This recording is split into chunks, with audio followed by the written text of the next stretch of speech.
Tesoros del Ñelol.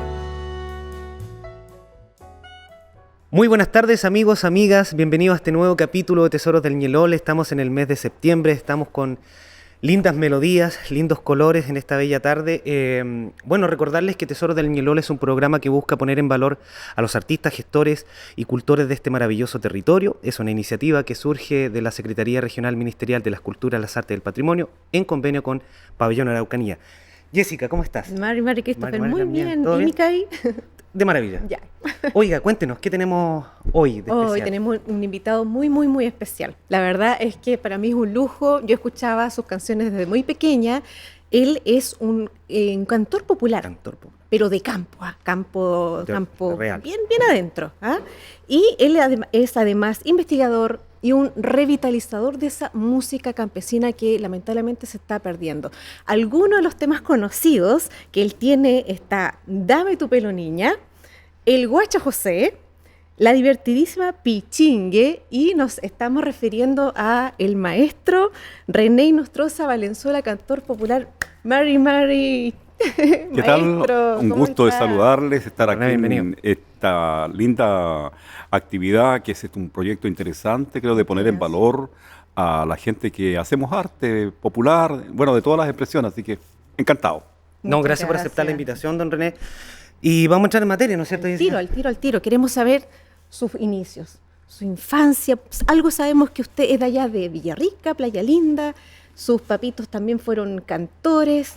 Y por ahí usted ya empieza a tener este vínculo con la música popular campesina. Claro, yo vengo de la localidad de Playa Linda, ahí nací, en la misma localidad donde tuvo su escuela, un Premio Nacional de Literatura, Fernando Santibán, donde hizo toda su obra costumbrista ahí, y no hay ni siquiera una calle en Villarrica que lleve su nombre. Y bueno, yo provengo de la familia que son gente de música, sobre todo instrumentistas, todos buenos para la guitarra, fundamentalmente es el instrumento que era el más usado. Y en mi casa, mi mamá, Rosa Esther, hacía fiesta, una de las tantas fiestas religiosas, que era la Cruz de Mayo. Otros hacían la fiesta de las Cármenes. Entonces, a estas fiestas campesinas llegaban lugareños, gente avesada en el instrumento, en los cuentos, en los bailes y todo lo que era la entretención campesina. Entonces uno lo aprendió esto casi por inercia. Cuando los músicos se iban a acostar, como éramos niños, nosotros 8 o 10 años, ya dormidos, ya vencidos, nosotros agarrábamos el instrumento escondido de ellos. Y poco a poco nos fuimos familiarizando. Ninguno ni de mis parientes, nadie tomó la guitarra para decirme, mire, esta postura se hace aquí, se hace acá. Nadie. Todos tuvimos que aprender así nomás, golpe y martillo nomás. ¿A oído, observar? Claro. Entonces yo provengo de esa familia donde había mucha tradición y poco a poco la gente fue vendiendo ahí los sitios en Triberri y Pucón, y los dueños ya, bueno, no podían tener inquilinos, porque algunos se quedaron como inquilinos o como cuidadores, no iban a permitir que hicieran fiestas de ese tipo, claro. Así que empezó a desaparecer la tradición. Pero entre Villarrica y Pucón había mucha religiosidad especialmente, y otras expresiones como los torneos campesinos. Así que de por ahí viene esta onda musical, esta vena de la guitarra especialmente.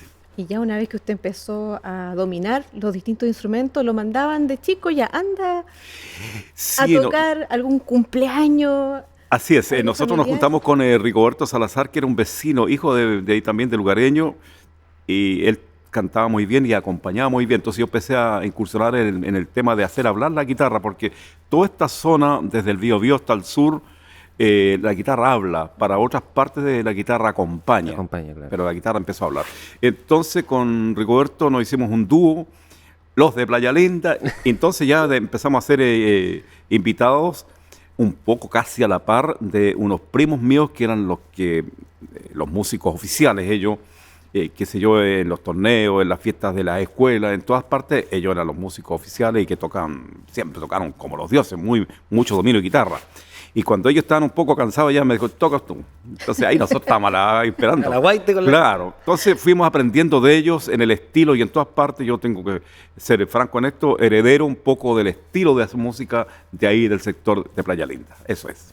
Oiga, don René, bueno, sucede que en algún momento de esa, me imagino, adolescencia, juventud, también ocurre que a los que nos pasa que somos de pueblos chicos, yo soy de Curacautín, nos tenemos que venir a dar una vuelta a Temuco de alguna manera, ya sea por los estudios, por algún tipo de trabajo, pero usted nunca aflojó la guitarra, a pesar de que sale de Playa Linda, ¿no es cierto? Pero siempre aferrado a eso.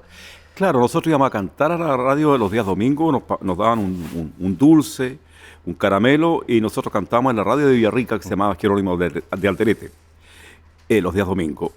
Entonces yo me empecé a quedar en la radio, me gustó ir a cantar, pero de repente yo estaba, me acuerdo un día trabajando en el campo, no sé si aporcando, algo estaba haciendo en el campo, alguna cosa, o sembrando papa, no sé, y de repente tenía la radio colgada, que era muy típico de nosotros los campesinos, colgada en un árbol, y decía, si usted quiere ser locutor, preséntese en la radio Jerónimo de Alderete en Villarrica.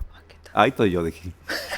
Y me presenté, éramos como 20 o más los postulantes, quedamos 8. De los 8 quedaron 5, y entre los 5 quedé yo. Yeah. Encontraron que, no sé, algo pasó, que encontraron que la voz mía tenía que ver, era clara, no sé. El problema es que yo al quedar me hicieron algunas cosas, hacer animaciones, y el mismo dueño de la radio me dijo, mira, no tienes mala voz, pero te falta conocimiento, te falta cultura. Ajá. Entonces ahí yo tuve que meterme al liceo nocturno a estudiar porque tenía sexto básico. Y ahí me puse a estudiar. Paralelamente trabajando en la radio, ya empecé poco a poco hasta que hice cosas paralelas. La música los domingos, sábado y domingo los torneos, y el resto trabajaba en la radio. Así fue mi vida y nunca me despegué de lo más importante que era para mí la raíz, o sea, el campo, la forma de hablar, la forma de comportarse. La gente campesina es gente cordial, es gente callada, pero gente muy cariñosa, muy afectiva. Entonces, eso yo lo he tenido como herencia toda la vida. Nunca me perdí de eso. Ahí sucede algo interesante porque ya nos pasamos como a los fenómenos sociales que están en torno a eso, y usted ha honrado labia de sus raíces. Y aparece, ¿no es cierto?, la fiesta como una actividad social súper importante donde estaba el intercambio de conocimientos, pero también habían tratos, acuerdos, trabajo colaborativo, conversábamos el otro día, no sé, se prestaban las herramientas o cómo usar algo ya más tecnológico en el campo. Entonces, y también el compromiso de la palabra, la importancia de la palabra. Sí, eso yo lo aprendí desde niño. Un hombre, por ejemplo, campesino, mi mamá, por ejemplo, ella le vendía, fue a don Domingo Pinoza, tengo una vaca para venderle.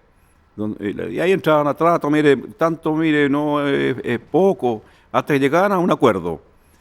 Entonces después pasaba un tiempo y decía, mire, yo el otro domingo voy a ir para allá, a buscarla. Y por entre medio venía otra persona y decía, mire, molita su vaca, se la compro yo. No, yo le di la palabra a don Domingo, le di mi palabra. Le di mi palabra en todas partes, no solamente ahí en Playa Linda, en todo el campo chileno, las partes campesinas de otros países latinoamericanos, es lo mismo, más o menos parecido. El campesino es muy parecido en eso. Nos cambia el sol, nos cambia el ropaje, pero el campesino es igual.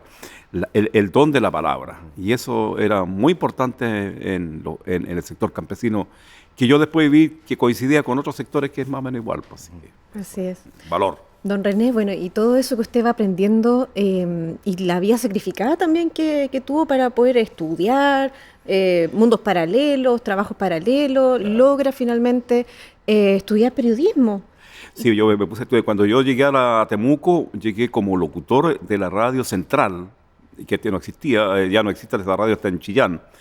Y después me pasé de ahí a la radio cooperativa. Estuve 10 años ahí, como corresponsal y todo. Pero faltaba esta parte final que había que ser profesional. Y yo fui uno de los que luchó para que se hiciera de alguna forma posible que las escuelas de periodismo llegaran a Temuco. Universidades, estaba la Universidad de Chile en ese tiempo, después se fusionó con la Universidad Técnica y nació la Universidad de la Frontera. Entonces, de repente, las universidades privadas llegan apostando a esta carrera de periodismo.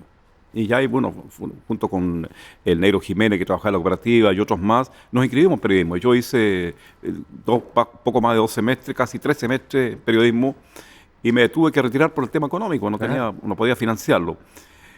Pero paralelamente la guitarra siempre presente, la música. Y además yo incursioné después en el tema de la investigación, que tiene que ver con el rescate y valoración de la cultura a partir de la música, de los instrumentos, de los repertorios. Y ahí después pasó un fenómeno que en un momento se los puedo contar, cómo es que surge el hombre común a convertirse en un artista. Que, entre paréntesis, que yo no me sentí nunca eso, pero me transformé de la noche a la mañana en una persona que tuvo que dedicarse, dejar la radio y ponerme a cantar. Claro, llamó al escenario. O sea, es inevitable pensar en Olmué, 93, 94, que al visualizar ese registro que afortunadamente existe, usted trasladó todo este bagaje campesino al escenario, sí, con una función pedagógica, contarle a la gente de cómo se vive en el campo. Claro, mire, cuando yo fui consciente, porque yo fui consciente de que era portador de una cultura. Uh-huh. Seamos claros, yo nunca tuve voz ni tengo voz para cantar, pero sí tengo estilo. Uh-huh. Estilo, eso sí que ese es tener el sartén por el mango. Y cuando yo tengo alguna habilidad con la guitarra, pero cantante no. Sin embargo, cuando yo fui consciente de que era portador de esta cultura, dije, esto lo vamos a poner sobre el escenario, pero lo vamos a explicar porque en ese tiempo en que yo nací como artista, estaba la música seria del folclore, estaba la música comprometida y la música de raíz casi no estaba, pero no era distinguida. Entonces yo dije la diferencia, mire, el cantor campesino es esto. El primero cantor campesino no es una persona vulgar en el lenguaje, ni es tampoco insolente, no es ofensivo. Porque los humoristas se afirmaban mucho en eso. Entonces empezamos a hacer la diferencia. Lo que quiero decir que entre la música de los Guasos Quincheros, que es una música muy buena, muy respetable, y la música de ese tiempo, qué sé yo, de los Guasos Cochinos, al medio me instalé yo. Logró ver eso, ¿no? Claro. Entonces eso me ameritaba que yo tenía que explicando por qué la guitarra, por qué esto, y poco a poco la gente se empezó a dar cuenta de esta propuesta musical y eso me abrió muchas puertas. Entonces yo dije, bueno, si vamos a investigar esto, lo vamos a hacer primero que nada con forma descriptiva y luego acompañarse de gente que sea seria en esto. Y ahí yo me encuentro con Raúl Díaz Acevedo, que es un profesor, una persona que estaba haciendo hace harto rato investigación sobre los afinales de la guitarra. Y bueno, ahí las cosas que yo sabía las intercambiamos con él. Y Raúl Díaz es una persona que ha aportado tremendamente al instrumento porque registró las afinaciones campesinas. Y eso es harto porque las afinaciones están en Brasil, están en Perú, algunas. Donde más afinaciones se encontraron fue en Chile. Y él tuvo ¿cómo le dijera yo? ¿Cómo le explicara? Tuvo la visión de registrar eso porque no había un aparato del Estado que lo hiciera. Claro. Política cultural en Chile empieza a ser cuando nace el Consejo de la Cultura y las Artes. Antes de eso, si usted me dice, mire, la Biblioteca Nacional, todo eso fue algo que pasó en el Centenario. Y el Ministerio de Educación era lo que se encargaba en la dictadura de lo de cultura, y que era muy mínimo también. Claro, entonces, y además era muy... cuando alguien se dedicaba, por ejemplo, a la música o a investigar algo, lo hacían de una manera bastante, como le dijera yo, un poco académica. ¿Quién hizo un trabajo fuerte? Claro, fue la Universidad de Chile a través del Instituto de Investigaciones Musicales, que alcanzó a grabar, no sé si 3 o 4 long play con música auténtica. Esta forma de registrar parecía a los Guiedas con El Azul del Mundo, claro, y Bajo la Cruz del Sur, o Fruto del País, en que los Guiedas son muy cuidadosos, en que dejan que la gente hable. ¿Te fijas? No ensucian mucho la imagen. Entonces la Universidad de Chile hizo con la música eso, registró en su estado natural. Y yo dije, ese es mi camino. Y por ahí me he manejado yo y acá estoy. Ay, qué bueno. Don René, quiero volver a ese momento en el cual usted empezó con un poco... Uy. Me cayó el mate. Eso es parte de la... Muchas veces se le cae el ponche a uno en la fiesta, así que está bien. Claro, es parte del show. Pucha, no era tinto. Claro. Me cayó en los pantalones, voy a decir que me cayó en la pierna. Un poco picardía, por así. Claro. No estaba muy caliente, ¿verdad? No. Don René, sí, quiero volver a ese momento en donde Bueno, usted va tomando un poco los estudios que en algún momento le sirven, esos estudios de periodismo, conecta con el mundo campesino, con todo lo que había vivido en su juventud, empieza a escribir sus propias canciones, usted empieza a relatar ese mundo de campo, lo siente, le pone melodía, le pone acordes y aparece Savia Campesina, 1984, récord, disco de oro, disco de platino, fue pero un éxito total y a mí consta porque yo en aquella época el cassette suyo lo dábamos vuelta por ambos lados todo el rato. ¿Qué pasó ahí? Porque ahí eso fue un boom. Bueno, hay dos cosas que nos parecemos a nosotros los periodistas. El periodista y el cantor es el que escribe el primer borrador de la historia de su país, de su región, y los cantores y los periodistas somos más o menos la misma parecida. Entonces, a mí me pasó que yo rompí el esquema. En periodismo usted sabe que hay una cosa que se llama la noticia cotidiana, ¿no? Que pasa siempre, qué sé yo, cosas que pasan. Pero cuando viene un tipo y rompe el esquema, claro, usted escuchaba la música más o menos seria, folclórica, la música, mucha picardía, bastante levantada de tono, y aparece un tipo con esto, entonces este esquema que logramos romper sin quererlo fue el que causó expectación. Primero dijeron, este tipo está pagado, alguien le está pagando. A mí me tildaron hartas veces, no, le está pagando el Estado, le debe estar pagando el gobierno. Otros dicen, no, esto lo inventó.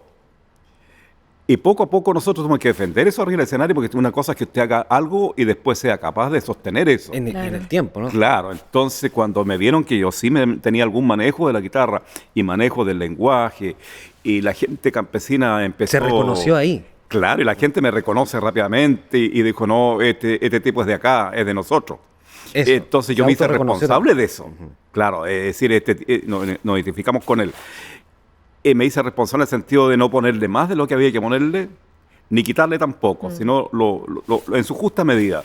Entonces, cada cuento campesino donde yo lo relato, nunca va a haber grosería, ni ofensa, ni contra la religión, ni contra el deporte, ni contra la política, nada. Lo mío es raíz. Y ahí estamos. Entonces, y en la música parecía igual. Ahora, yo desde joven compuse mis canciones. Otra cosa que no se conocían. Entonces, después yo empecé a hacer canciones que tenían que ver con lo costumbrista, con lo simple, lo sencillo. Después recogí otras cosas también que eran para mí bastante importantes, que significaban de alguna forma la identidad que uno podía tener. Entonces, este repertorio que yo he ido manejando tiene que ver con esas cosas. Ir relatando, igual que el periodista, la historia de su pueblo. Cuando usted quiere hablar de la cosa simple, el guacho José, o los 2.000 pesos, el hombre que gana poco, ¿no es cierto?, pero con poco se conforma. El campesino no es muy de quejarse. Usted va para allá, incluso repite todo lo que usted le diga. Sí. Buenas tardes, amigo, buenas tardes. Malazo el día. Malazo. Capaz que se arregle. Sí, capaz que se arregle. Es decir, eso por ahí va en las canciones también. Importante lo del relato. Bueno, está el relato, está la palabra, está el honrar la vía de la raíz, pero está el acompañamiento y está esta guitarra que habla. Claro. Tenemos una data de aproximadamente 160 años que pueda tener esa guitarra española, que le ha acompañado ya hace muchos años, creo que hay más de una de esas. ¿Qué pasa con la instrumentación campesina, René? Bueno, yo partí con una guitarra cuando ya me dijeron, porque lo mío fue anecdótico, así yo fui a arreglar un autito, fui a 600 que tenía, y cuando el mecánico me dijo, ¿y qué vamos a hacer ahora? O sea, el mecánico le gustaba, entonces yo dije, lo invito a alguna parte, no sé, me dijo, vamos aquí a la vuelta, no sé, había que todavía existe, no lo puedo nombrar. Ya vamos, era un chinchela ahí donde con un jarro de esos jarros de porcelana, y algunos se pegaban un toquito, ya vamos para allá. Y claro, él estaba acostumbrado a eso, entonces pedimos un jarro de esos blancos, y los mandamos ahí, una caña. Y yo quedé medio cucarro. Entonces yo le dije, ¿qué hacemos ahora, vecino? No sé, pues me dijo, usted tiene Oiga, hay una peña, vamos a la peña. Entonces Mario Manríquez había apostado a poner una peña para darle un lugar a los cantores y a la gente de Temuco, un espacio donde poder expresar su música. Y además él tenía la oportunidad de ofrecer una linda comida basada en las empanadas, que es una empanada las famosas caldúas de Mario Manrique eran inconfundibles. Y partimos para allá. Y ahí parte lo mío, porque yo por algún momento algo me dije, ¿por qué no cantáis tú? ¿Pero qué si usted no canta? ¿Si a dónde? ¿Si trabaja en la radio? ¿Qué sabes cantar? Y yo con los tintos que me había pecado allá, más otro allá, un toque envalentonado, ya, pásame la guitarra. Agarró coraje. Y me pongo a cantar una canción, la escucharon la gente entre conversación. Empezaron a poner... Claro, estaba llena la peña. En la segunda canción, cuando yo canté, un silencio total. Y yo canté, termino de cantar y se para la gente a aplaudir. Oh. Entonces ahí pasaron dos cosas. Una, que la gente que a mí me conocía se sorprendieron y los que no me conocían también se sorprendieron. Dijeron, ¿de dónde esta música? Esta música me suena así a olor a tierra. Tiene, claro. Sí. Y ahí mucha gente amiga me sostuvo en sus brazos, con su amistad. Y luego nomás Gabriel Calfiqueo tenía que ir a un concurso a Santiago e incluyó mi canción, una de mis canciones, a Santiago en el concurso de raíz folclórica que lo organizaba una casa de compensación, una caja de compensación. Que nosotros la ganamos como una carrera, cuando usted en la carrera de caballo la ganó antes de correrla. Y dijo, no, esta canción, una canción que... Pero no era tanto la letra, sino la canción, era el estilo que estaba puesto en el escenario, la forma de tocar la guitarra y todo esto, con una guitarra pestallo. Claro, después yo me compré con sacrificio y a varias cuotas me compré una guitarra en una tienda de Temuco y con esa guitarra partí. Y en el tiempo me fui haciendo de guitarras, comprando, arreglando. Esta misma yo le hice una manito de gato a esta guitarra para que esté más o menos bien mantenida. Y fue a aprender el oficio, digamos, de manejar algunos instrumentos en la mantención técnica. Pero en el tiempo yo me fui haciendo de guitarras, porque si yo me ganaba unos pesos, que yo voy a invertir en esto. Claro. Y hasta el día de hoy he invertido en los instrumentos y en tecnología, porque la tecnología también tiene que estar presente, si no usted tiene que quedarse tocando en la casa, porque cuando esté en un festival grande, yo estaba en el festival del Malargüe, que es en la provincia de Mendoza, donde los tipos van a tocar muy bien la guitarra, juntan 22.000 personas, pero como nada.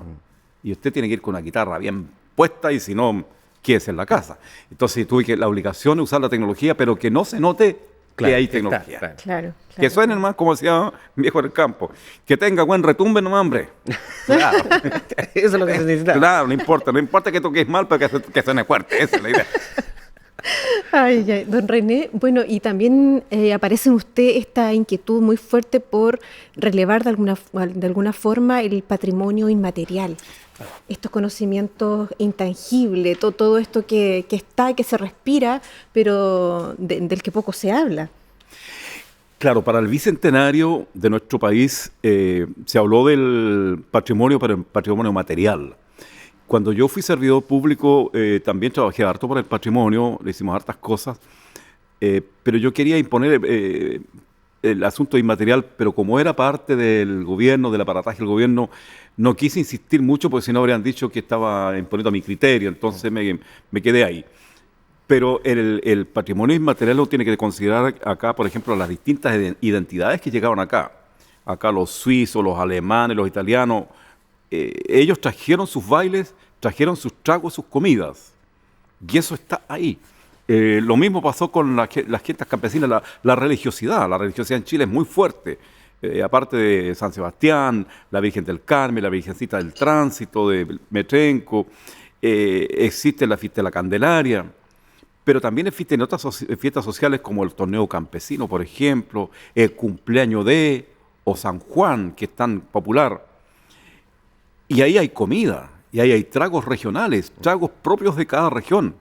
Yo conocí un trago, por ejemplo, cerca de Parral, que se llama el Retafiao, que me parece que con grapa tiene cerveza y vino blanco. Calcule cómo debe ser. Suavecito. Y yo estoy quedándome corto con esto, porque si usted va para esa zona donde hacen vino y todo, y se va a la zona donde fabrican la gente pequeña, el pequeño agricultor, apicultor, no, ¿cuánto se llama el que? Vitivinícola. El que, claro, vitivinicultor, son tragos que usted no conoce, pero son tragos de ellos. Y al que viene de afuera le dan uno de esos y usted queda, pero... Yo una vez tuve que dormir porque me tiró a tierra.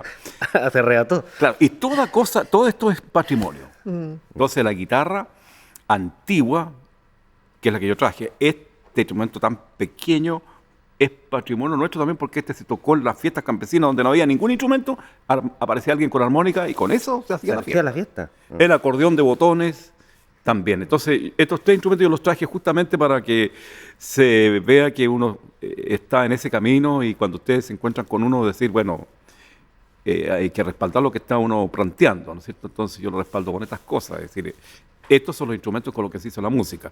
A veces uno nunca tuvo buena voz, pero tenía 2 cosas, el empeño, ¿no es cierto?, la gana de tocar, y lo otro, tocar fuerte, para que escuche fuerte. Claro, cuando no existía amplificación había que darle a pulmón nomás.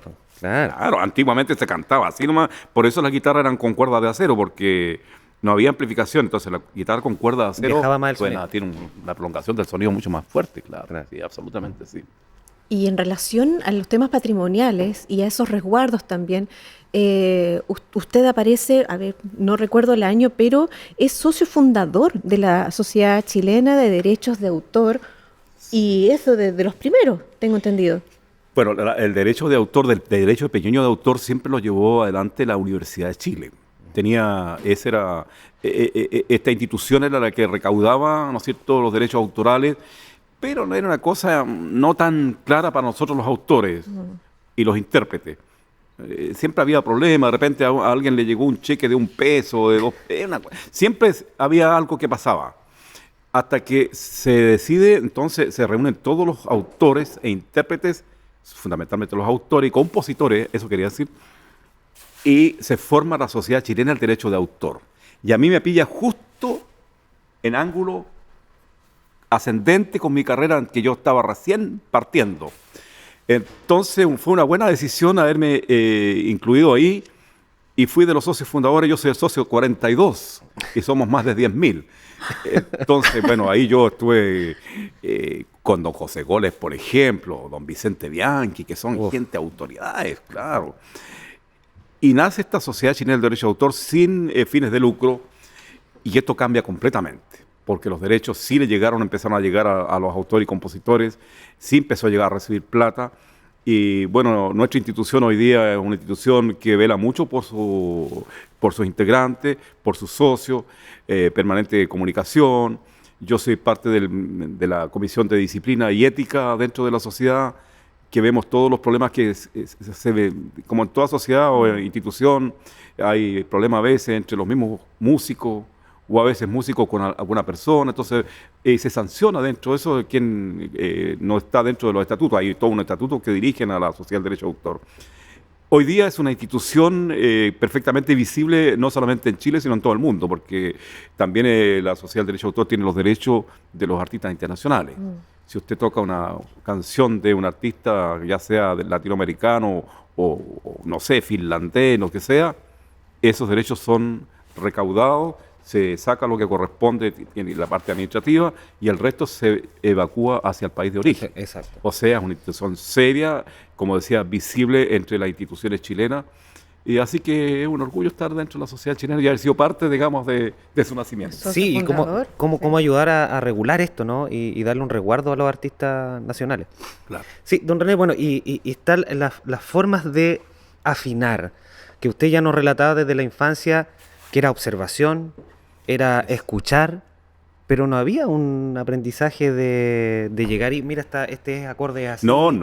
Ni un registro. Los afinares campesinos, en su origen, el aprendizaje es transmitido así nomás por... Claro, los afinares que yo sabía, que yo he manejado, muchos de los cuales me cuesta a mí memorizar a esta altura de mi vida, es difícil memorizarlos todos, los aprendí de oídas a don Coyocano, por ejemplo, los señores Burgos, don Rolando, don Juan Burgos, los Ruices, la familia Ruiz.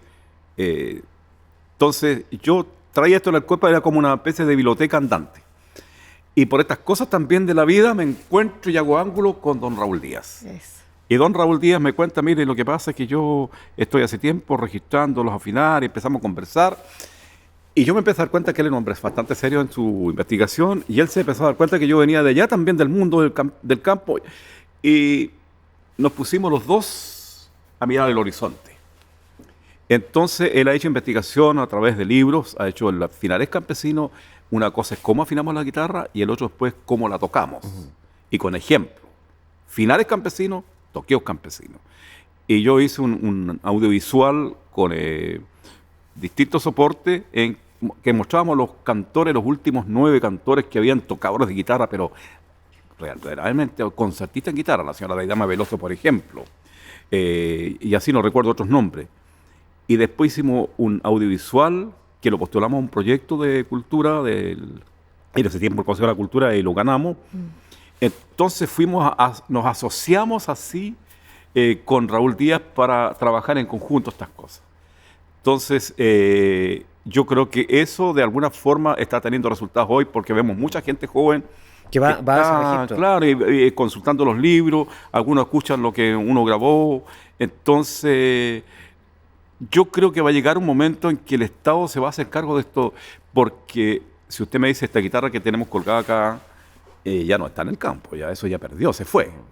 Eso ya no, lo que se recogió por algún loco que andaba, entre ellos don Raúl Díaz y yo, de Pancho Astorga, por ejemplo, de la Sexta Región, que falleció hace 2 años, y otra gente más de Valdivia, y se acabó.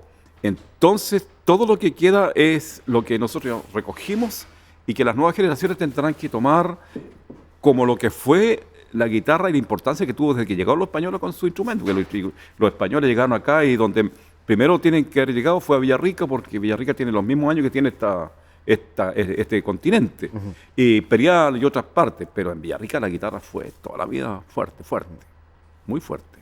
Y está también entonces con toda esta investigación la generosidad de seguir transmitiendo estos saberes, así como ustedes recopilaron toda esta información del campo, de los abuelitos, las abuelitas que todavía cantaban con esos finares. Está también la generosidad de poder devolver este conocimiento, ojalá a las generaciones futuras que se interesen también por estos temas, por aprender de estos finares. Claro, yo he tenido la oportunidad, por ejemplo, y Raúl también la buscó, esta oportunidad. Fíjese que en el norte neuquino, que es nuestro vecino país de Argentina, donde también se manejan los afinales, pero hay gente chilena que se fue para allá hace muchísimos años, 100 años, se fueron para allá, y se manejaron los afinales. Y quien nos dio lección, cancha, tiro y lado, fueron justamente los argentinos. Porque cuando yo fui a Argentina una vez en una gira, me encontré con un cassette que decía Cantoras del Neuquén, y todas afinaban por tercera alta. Yo dije, esto lo conozco yo. Y era gente, pues yo me relacioné en Huecú, en Chosmalal, en Andacoyo, Chicao Malal y otras partes. Claro que eran todos hijos de chilenos y habían viejitas antiguas. ¿Qué hicimos? Yo fui por la municipalidad de Chosmalal e hicimos un taller. Y a toda esa gente antigua le enseñamos a afinar por transporte y por afinaciones. Y ellas pudieron hacer repertorios que a lo mejor no lo podían hacer porque les faltaba esa afinación. Claro. Raúl Díaz ha ido a recoger eso también, ese material, pero él ha compartido a través de sus publicaciones este conocimiento. Y cuando viene algún joven a mí me dice, mire, ¿cómo se afina la guitarra acá? ¿Cuáles son las notas? Yo con todo gusto se lo digo, porque eso de alguna forma es sembrar. Y después ellos siguen sembrando y otros vienen cosechando, y así, esto es una cosa así. Claro, o sea, el enseñar lo pedagógico, porque también en ese entregar sabemos que esa pequeña semilla puede que no mate, ¿no es cierto?, el repertorio folclórico, la guitarra, ni el acordeón, ni la instrumentación del campo, ¿no?, y sus saberes, ¿no? Don René, ¿podemos tener la dicha de escucharlo, de hacer hablar la guitarra? Como yo traje la guitarra, fue idea mía traerla, yo se la dije que claro, entonces... Pero tal vez antes de poder escucharlo, quisiéramos escucharlo, que nos comparte ese sueño. Usted tiene un sueño ahí en su corazón. ¿Cómo le gustaría que fuese este mundo de la escultura, del canto, de las raíces campesinas? Bueno, por lo menos mi sueño de cantor es que la televisión chilena, yo digo a todos los canales, en vez de estar embarcado en tanta farándula, es buena la farándula, pero no para tanto como el cilantro, ¿no? Que fueran más comprometidos con el tema. No transformarse en programas lateros ahí, no. Yo le puedo asegurar que hay escritores, hay poetas, hay actores, hay pintores plásticos, hay directores de danza que son bastante entretenidos. Y se pudiera hacer programas, por ejemplo, que por lo menos empezar por un programa a la semana, así como fue en otro tiempo el Chilenazo, por ejemplo, hacer programas donde esté esta gente, donde esté el poeta chileno, donde esté el escritor, donde esté el artesano, donde esté el artista, el pintor. Ese es mi sueño, que la televisión chilena sea más comprometida, así como lo son Colombia, Venezuela, Argentina, ni hablar de los mexicanos. No, ni hablar de Argentina, ¿no? Con su cantidad de festivales que tiene Argentina además. Claro. Y todos televisados ahora. Y fíjese que hablando, hay que ser justo en esto, los municipios en Chile, desde Arica hasta Puerto William, hacen lo suyo dentro de sus posibilidades. Cada municipio, por lo menos en la Araucanía y en otras partes, hacen su fiesta costumbrista. Ahí está la comida, está el trago, la diversión. Hay una cosa avasallante hoy día que es la música ranchera, pero en otro tiempo también lo fue. Yo se los puedo hablar de alguna forma breve, en que las películas de Pedro Infante, de Jorge Negrete, la época Antonio de oro Aguilar, del cine mexicano. arrasaron, porque vienen de una cultura que es muy parecida a la nuestra, en que las letras de las canciones son muy fáciles de memorizar, hablan de tragedia, de amores, digamos, no correspondidos, y eso fue atravesando a nosotros culturalmente desde el punto de vista musical. Entonces la música que hoy día es avasalladora, ranchera, también habla de que los chilenos somos poco creadores. Aquí es estrella cualquier imitador, y los programas compran licencia al programa de televisión porque les sale más barato y no darle a la creatividad. Ya, ahora voy a tocar la guitarra. Sí. ¿Quién nos va a regalar?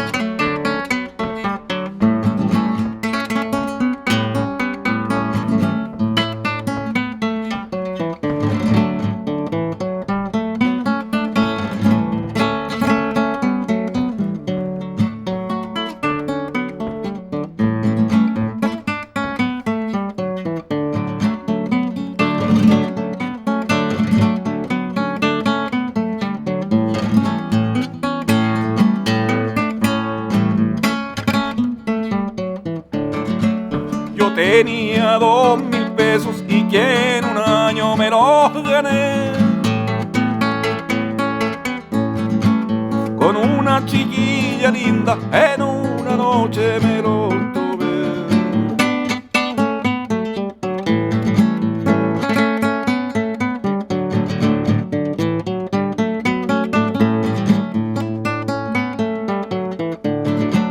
En una mesa muy linda con la chiquilla me banqueteé.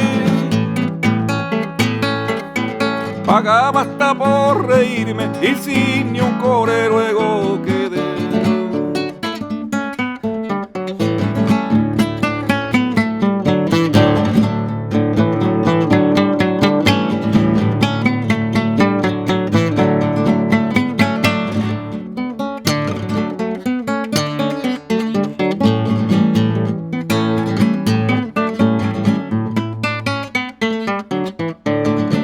En una cama muy linda con la chiquilla yo me acosté. Y luego me contó el cuento y yo borracho se lo acredité. Tengo que decir que la dama para tocar la guitarra antigua era mucho más sutil. Suavecita. Los hombres más enérgicos.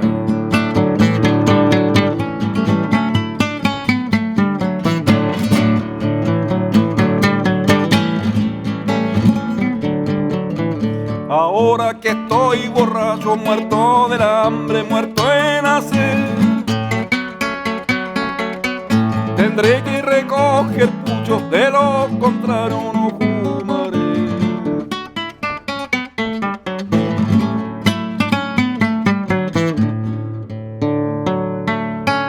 Eso. ¿No ves? Ahí estamos. ¡Bravo! Don René, bueno, solamente agradecerle, ya el tiempo nos encontró, agradecerle su presencia, su música, la instrumentación, el relato, la palabra, volver al conversar, y que sepa también que Tesoro del Ñelole es ese espacio para poner en valor a los artistas de nuestro territorio. Así que muchas gracias por venir. Gracias a ustedes por la oportunidad de venir a conversar algo, decirle a las nuevas generaciones que no le tengan temor a la creación, que recojan cosas que son auténticamente nuestras y que por supuesto las interpreten y las digan tal cual. Ser auténtico es lo más importante en esto. Gracias por tener la visión ustedes de entrevistarme no solamente a mí, sino a toda la gente que han venido ustedes conversando con ella, porque esto de alguna forma es un documento y eso es lo que uno espera del Estado. Así es que felicitaciones a quienes llevan adelante este proyecto. Muchas gracias y será hasta otra oportunidad.